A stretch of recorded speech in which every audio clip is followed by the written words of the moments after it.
अरे रूपा, जरा अपने पैरों को जल्दी जल्दी आगे बढ़ाओ, क्योंकि शाम होने से पहले हमें घर पहुंचना है। ओहो, आप भी ना कैसी बातें कर रहे हैं। मैं तो आपके पीछे पीछे ही चल रही हूँ। अब क्या उड़ के चलूँ आपके साथ? वैसे भी सुबह से चलते चलते मेरी हालत खराब हो गई है। ना तो कुछ खाया है आपने और ना ही मुझे कुछ खाने दिया है। अरे रूपा, घर चलकर जो चाहे वो खा लेना, आप चलो भी। उन दोनों को चलते चलते दोपहर हो जाती है।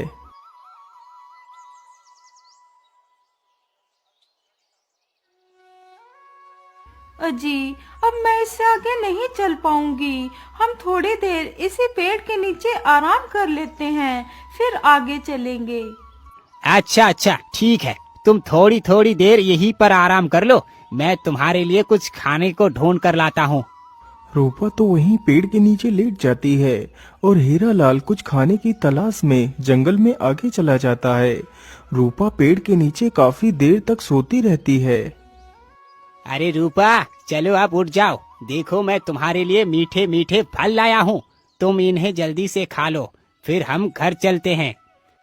अरे वाह, आप फल लेकर तो कितनी जल्दी आ गए। हाँ हाँ रूपा, फल तो यहीं पास में ही लगे थे, इसीलिए जल्दी ही लेकर आ गया, तुम इन्हें जल्दी से खा लो। हाँ हाँ, लाइए ये फल मुझे दे दीजिए। हीरालाल उन फलों को रूपा को दे देता है। अरे ठहरो रूपा, तुम इन फलों को मत खाओ।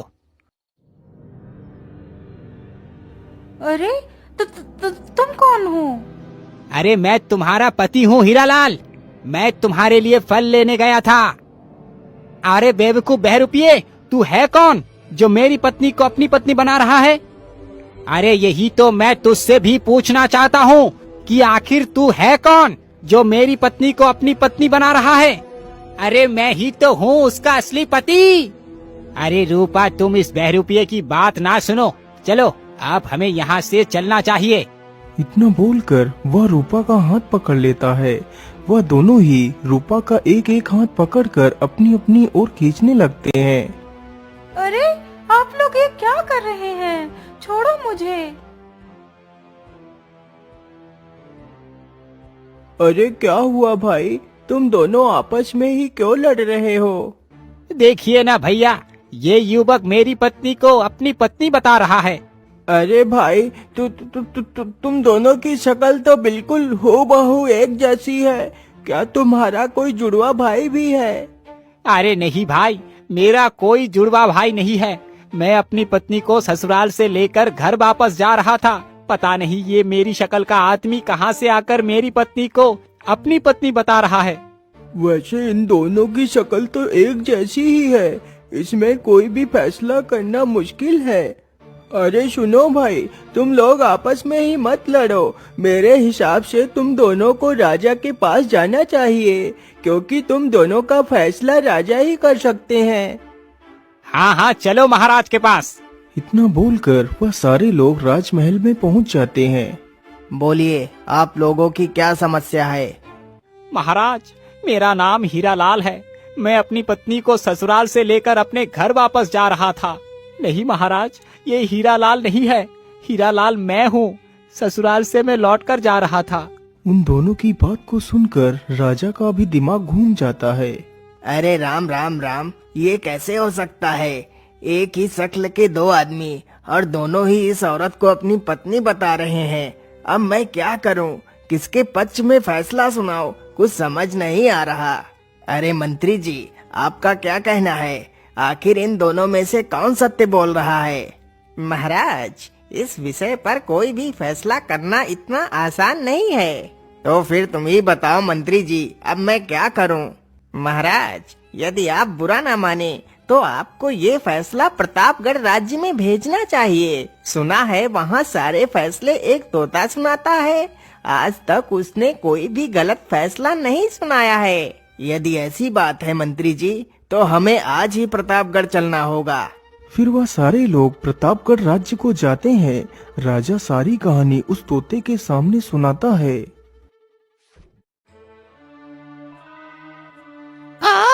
अच्छा, मामला थोड़ा सा गंभीर है। हे दिव्य तोते, मेरी पत्नी को इस बहरूपिया से बचा लो, क्योंकि मेरी पत्नी के अलावा मेरा इस दुनिया में कोई भी नहीं है। अरे नहीं तोते, ये आदमी झूठ बोल रहा है, ये मेरी पत्नी है। अरे रुक जाओ, आप दोनों शांत हो जाइए। ये पत्नी किसकी है, इसका फैसला अभी हो जाएगा। एक शक्ल के दो आदमी और दोनों ही इसे अपनी पत्नी बता रहे हैं। दाल में कुछ काला है। मंत्री जी, जल्दी से केतली मंगवाई जाए। तोते का आदेश होते ही एक केतली मंगवाई जाती है। देखो भाई, ये पत्नी तुम दोनों में से उसी को दूंगा जो इस केतली में घुसे और केतली की टूटी से बाहर आए। उसके बाद टूटी से घुसे और केतली के मुंह से बाहर आए। ठीक है तोते, मैं तुम्हारी इस शर्त को जरूर पूरा कर सकता हूँ। तो फिर दिखाओ मुझे, तुम इस केतली के अंदर कैसे घुसते हो और कैसे निकलते हो। इतना सुनकर वह आगे बढ़ता है और अपना आकार छोटा कर तुरंत ही उस केतली में घुस जाता है और केतली की टूटी से बाहर निकल आता है। फिर उस केतली की टूटी के अंदर घुस जाता है और बाहर निकल आता है। यह देखकर सभी लोग हैरान हो जाते हैं। वैसे युवक, क्या तुम इस शर्त को पूरा करने का प्रयास नहीं करोगे? लेकिन तोता, मैं भला इस केतली के अंदर कैसे जा सकता हूँ? मेरा आकार इतना छोटा नहीं कि मैं इसके अंदर जा सकूं। परंतु तोते, आपने ये कैसा न्याय किया? मुझे तो कुछ भी समझ नहीं आया। अच्छा तोते, अब मैं अपनी पत्नी को लेकर जाना चाहता हूँ। हाँ युवक, जरूर जाओ, लेकिन मेरे एक संदेह को दूर करने के बाद। संदेह? लेकिन कैसा संदेह? मैं कुछ समझा नहीं। युवक, मुझे संदेह बस इतना सा है कि क्या तुम वास्तव में ही इस केतली के अंदर गए थे? हाँ तोते, मैं तो सभी के सामने इस केतली के अंदर गया था। नहीं युवक, मैं तभी मानूंगा कि तुम अंदर गए थे जब तुम एक बार और इस केतली के भीतर जाओ। फिर मेरे मंत्री केतली के भीतर जांचेंगे कि तुम अंदर हो या नहीं। उसके बाद ही तुम अपनी पत्नी को यहाँ से ले जा सकते हो। ठीक है तोते, मैं तुम्हें फिर से दिखा सकता हूँ, जरा रुकिए। इतना कहकर वह युवक फिर से अपना आकार छोटा करता है और उस केतली के भीतर घुस जाता है। अरे मंत्री जी, जरा जाकर देखिए तो कि केतली के भीतर कौन है। मंत्री तोते के इशारे को समझ जाता है। वह तुरंत ही केतली की ढक्कन तथा केतली की टूटी को बंद कर देता है। वाह मंत्री जी, आपका तो कोई जवाब ही नहीं। अब आप जल्दी से इस केतली को ले जाकर कहीं दूर जमीन के नीचे दफन कर दे। हीरालाल, अब तुम अपनी पत्नी को ले जा सकते हो। तोते, आपकी जय हो, आपकी जय हो तोते। आपने असंभव को संभव कर दिखाया। मैं आपका ये उपकार कभी भी नहीं भूलूंगा। इतना बोलकर हीरालाल अपनी पत्नी को लेकर वहाँ से चला जाता है।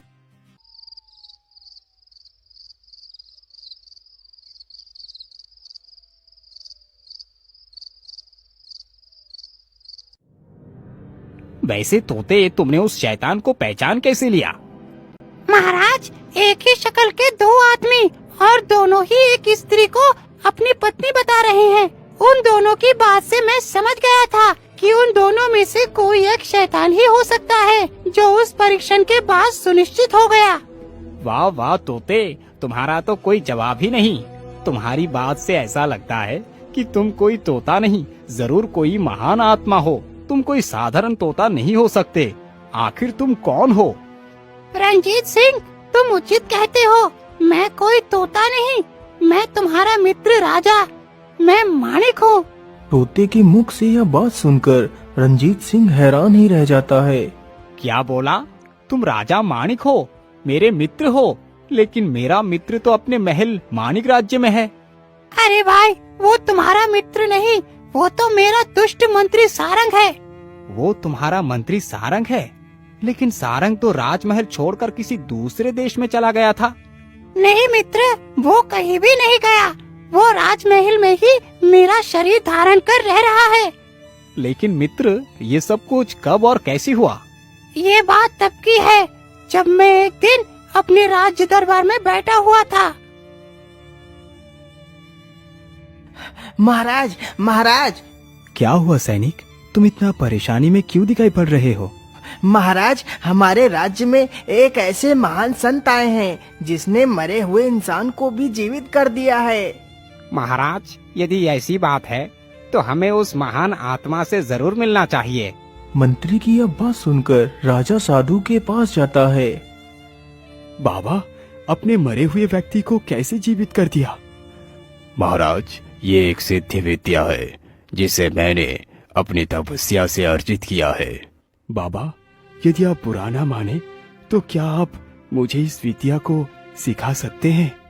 पुत्र, इस विद्या को मैं किसी को भी नहीं सिखा सकता। लेकिन क्यों महात्मा? आखिर आप इस विद्या को सिखा क्यों नहीं सकते?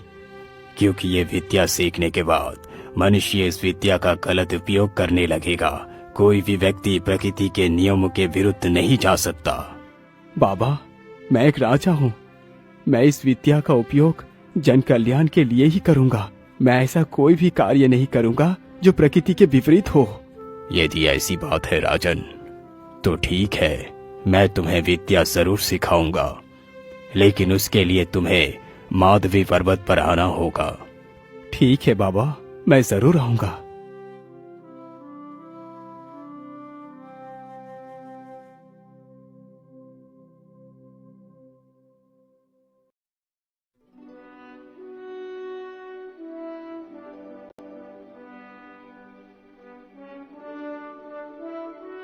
अच्छा महारानी जी, आप अपना ख्याल रखना। पता नहीं मुझे वहां पर कितने दिन लग जाए, कोई पता नहीं। मंत्री जी, घोड़े तैयार कीजिए, हम लोग आज ही बाबा के पास जाएंगे। ठीक है महाराज, मैं अभी 2 घोड़े तैयार करवाता हूँ। इतना बोलकर मंत्री वहाँ से चला जाता है। महाराज, आप जा तो रहे हैं, लेकिन पता नहीं मेरा हृदय इतना विचलित क्यों हो रहा है। अरे महारानी जी, मैं पहली बार आपसे दूर जा रहा हूँ, इसीलिए तुम्हारा हृदय विचलित है। परंतु तुम परेशान ना हो, मैं जल्दी ही वापस आ जाऊंगा। अच्छा, अब मैं चलता हूँ। राजा तथा वह मंत्री दोनों अपने अपने घोड़े पर सवार होकर निकल पड़ते हैं।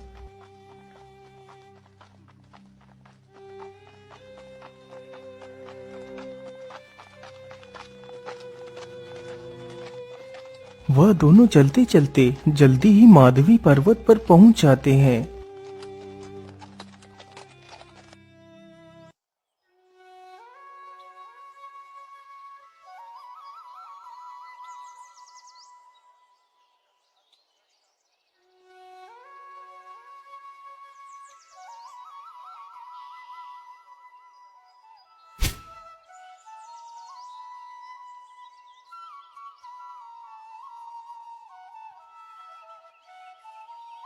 आइए आइए महाराज, आपका स्वागत है। लेकिन महाराज, आपको यहाँ पर अकेले ही आना था। बाबा, आप चिंता न करें, ये हमारे विश्वसनीय मंत्री हैं। ये सदैव हमारे साथ ही रहते हैं। लेकिन क्षमा कीजिए महाराज, मैं आपको ये विद्या एकांत में ही सिखाऊंगा, जहाँ पर मेरे और तुम्हारे अलावा तीसरा कोई भी ना हो। तो फिर आप ही बताइए बाबा, अब मैं क्या करूं? महाराज, आप मेरे साथ उस गुफा में चलिए। मैं आपको इस विद्या का ज्ञान उस गुफा के भीतर ही दूंगा। आप अपने मंत्री को यहीं पर रोक दीजिए। मंत्री जी, आप इसी स्थान पर रुककर मेरी प्रतीक्षा कीजिए। जी महाराज, जैसी आपकी इच्छा। इतना सुनकर राजा उस साधु के पीछे पीछे गुफा के भीतर चला जाता है।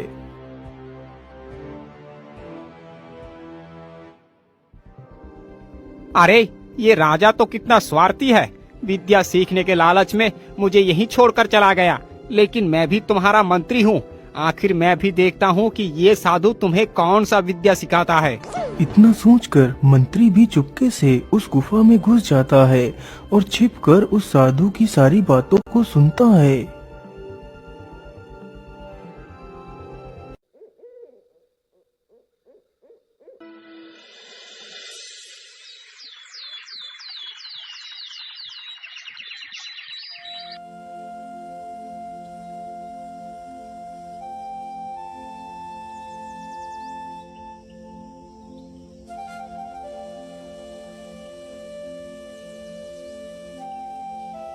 महाराज, आज आपकी संपूर्ण 52 विद्याएं पूर्ण हो चुकी है। बाबा, ये सब कुछ आपकी कृपा से ही संपूर्ण हो पाया है। बोलिए बाबा, आपको क्या इनाम चाहिए? नहीं महाराज, मुझे कोई इनाम नहीं चाहिए। बस मेरी एक बात को याद रखना, वही मेरा इनाम होगा। हाँ हाँ बोलिए बाबा, आप मुझसे क्या कहना चाहते हैं? महाराज, आप इस विद्या को अपने तक ही सीमित रखना। ठीक है बाबा, मैं आपकी इस बात को याद रखूंगा। अच्छा बाबा, अब मैं चलता हूँ। इतना बोलकर राजा तथा मंत्री वहां से निकल पड़ते हैं। राजा और मंत्री चलते चलते घने जंगलों से होकर गुजरते हैं। राजा ने 52 विद्याएं सीखी थी और उसके मंत्री ने भी छिपकर 52 की 52 विद्याएं सीख ली थी। वह दोनों चलते चलते काफी दूर निकल जाते हैं। तभी राजा की नजर एक तोते पर पड़ती है जो जमीन पर मृत अवस्था में पड़ा हुआ था। अरे, ये तोता तो मृत पड़ा है। अरे मंत्री जी, जरा यहीं पर रुकिए। क्या हुआ महाराज, आप यहाँ पर क्यों रुक गए? मंत्री जी, जरा उधर देखिए, उस मृत तोते को। हाँ हाँ महाराज, वो तो मैं भी देख रहा हूँ, लेकिन आप इस तोते को दिखाकर क्या कहना चाहते हैं? अरे कुछ नहीं मंत्री जी, उस तोते को मृत देखकर मैं अपनी विद्या का परीक्षण करना चाहता हूँ। अरे महाराज, तो इसमें इतना सोचने की क्या बात है? जरा हमें भी दिखाइए, आखिर आपने क्या विद्या सीखी है? अच्छा ठीक है मंत्री जी, जरा रुकिए, मैं अभी दिखाता हूँ अपनी विद्या। इतना बोलकर राजा तुरंत ही घोड़े से नीचे उतरता।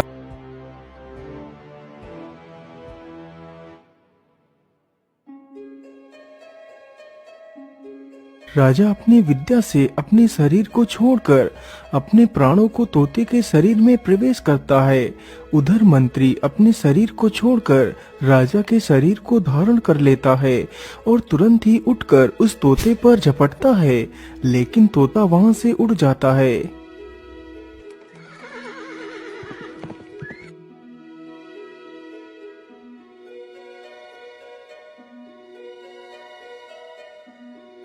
हे भगवान, मैंने अपनी मंत्री के बारे में तो कभी भी ऐसा नहीं सोचा था कि वो मेरे साथ इतना बड़ा विश्वासघात करेगा।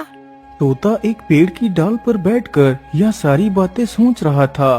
तभी उधर से एक शिकारी गुजरता है।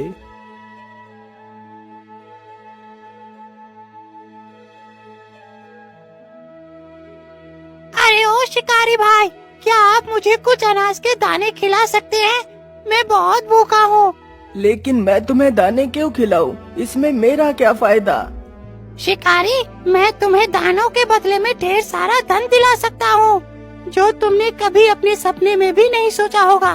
तोते की यह बात सुनकर शिकारी के मन में लालच आ गया। यदि ऐसी बात है तोते, तो ये लो, मैं तुम्हें सारे दाने खिलाता हूँ। इतना बोलकर शिकारी सारे अनाज के दाने जमीन पर बिखेर देता है। तोता जल्दी ही नीचे आता है और सारे अनाज के दानों को चुगने लगता है। कुछ ही देर में तोते ने सारे दाने चुन लिए।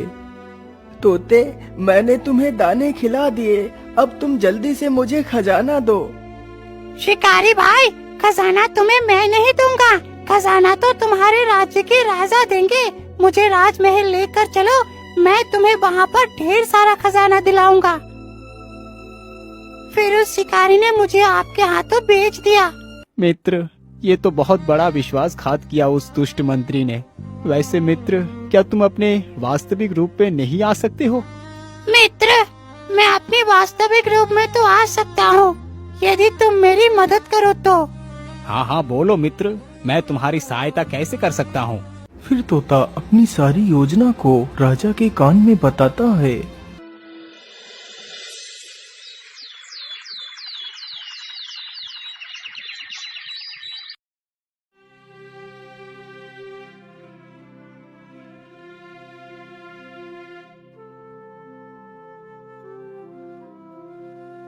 महाराज, आपके लिए एक संदेश आया है, जो संदेश आपके मित्र राजा रणजीत सिंह ने भेजा है।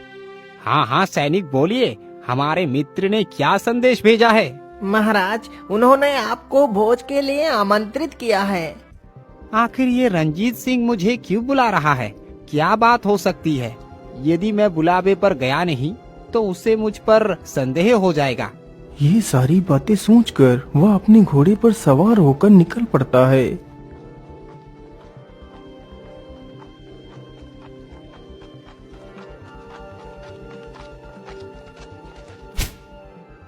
आइए आइए मित्र, आपका स्वागत है हमारे राज्य महल में। बोलिए मित्र, आपने हमें कैसे याद किया? क्या मैं अपने मित्र को याद भी नहीं कर सकता? हाँ हाँ महाराज, क्यों नहीं। एक मित्र को मित्र याद नहीं करेगा तो फिर कौन करेगा? अरे देखिए महाराज, आज कितना बढ़िया शिकार हाथ लगा है।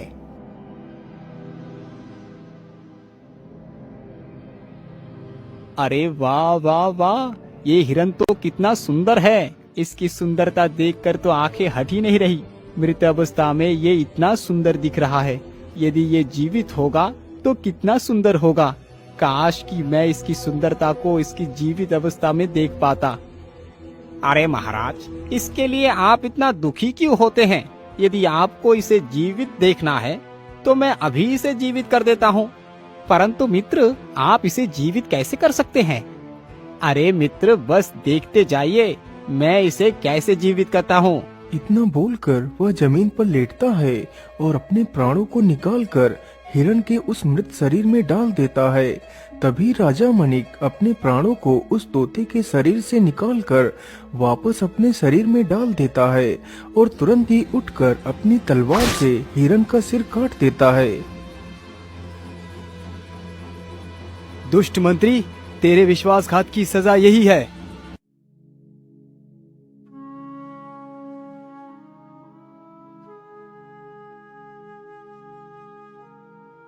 अरे दुष्ट, तुम मेरी इजाजत के बिना अंदर कैसे आया? अरे महारानी, आपको क्या हुआ? मैं आपका पति हूँ। आखिर मुझे तुमसे मिलने के लिए इजाजत की क्या आवश्यकता है? अरे मूर्ख, अपनी इस गंदी जबान से मुझे अपनी पत्नी कहकर संबोधित मत कर, क्योंकि तू मेरा पति नहीं है। महारानी जी, मैं ही तुम्हारा पति हूँ, मेरा विश्वास करो। महारानी जी, महाराज सत्य कह रहे हैं, यही आपके पति हैं। क्षमा करें महाराज, लेकिन मैं आपको अपना पति तभी स्वीकार करूंगी यदि तुम्हारे बुलाने पर तुम्हारा सबसे प्रिय घोड़ा तुम्हारे पास आ जाए, तभी मैं मानूंगी कि आप ही मेरे पति हैं। लेकिन मेरा प्रिय घोड़ा है कहाँ? वो अस्तबल में तो नहीं है। महाराज, आपका घोड़ा जंगल की ओर भाग गया था, तब से वह लौटकर वापस नहीं आया है। आप चलकर उसे आवाज दीजिए, शायद आपके बुलाने से वह आ जाए। हाँ हाँ, चलिए हमारे साथ। इतना सुनकर सभी लोग राजा के साथ जंगल में जाते हैं। बहादुर, तुम कहाँ हो? देखो, मैं तुम्हें लेने आया हूँ। मुझे तुम्हारी मदद की आवश्यकता है। इसी प्रकार राजा जंगल में 2-3 बार आवाज लगाता है। बहादुर, तुम कहाँ हो? देखो, मैं तुम्हें लेने आया हूँ। मुझे तुम्हारी मदद की आवश्यकता है। अपने मालिक की आवाज जैसे ही घोड़े के कान में पड़ती है तो वह दौड़ पड़ता है और जल्दी ही राजा के पास पहुंच जाता है। यह दृश्य देखकर महारानी हैरान ही रह जाती है। राजा प्यार से अपने घोड़े को सहलाता है। महारानी जी, अब तो आपको यकीन हो गया कि मैं ही असली राजा हूँ और मैं ही तुम्हारा पति हूँ। महाराज, मुझे क्षमा कर दीजिए, मैं आपको पहचान नहीं पाई। महारानी जी, आप दुखी ना हो, ये परीक्षण करना भी उचित था।